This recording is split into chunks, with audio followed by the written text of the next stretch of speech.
Hindi maiwasan ng mga mangamba ni Jovelyn tuwing malakas ang ulan. Ang bahay kasi nila madalas pasukin ng gadibdib na tubig baha. Yung bigla pong tataas na naman yung baha kasi po dito kunting ulan lang, baha na po talaga lagi. Oo, ano yun? Hindi po tulad ng dati, parang ilang linggo pa po yung ulan tapos saka pala po babaha. Ngayon po, once na umulan na, expect mo na po may baha na agad. Isa kasi ang kanilang barangay sa maituturing na catch basin. Bukod sa gastos, iniisip rin nila ang kanilang kaligtasan.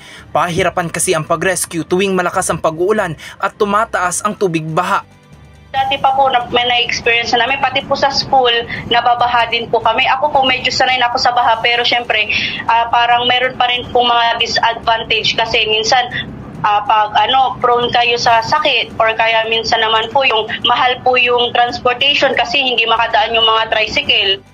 Ang ganitong mga karanasan ang nais na matuldukan ng Department of Science and Technology o DOST sa pagsasakamay nila ng isang unit ng unsinkable boat sa pamahalaang lungsod ng Dagupan.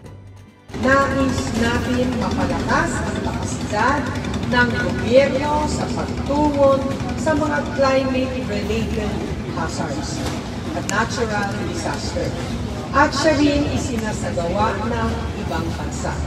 Nais natin maging aware na ang mga tao sa mga programa ng pamahalaan upang matutunan ang climate change at mabawasan ang epekto nito sa atin.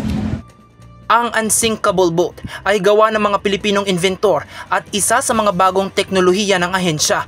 Ayon sa kanila, kaya umanong lumutang ng unsinkable boat kahit pa mababa ang level ng tubig. Bagay na hindi kayang gawin ng pangkaraniwang rescue boat na kakailanganin ng 4 to 5 feet na tubig bago lumutang.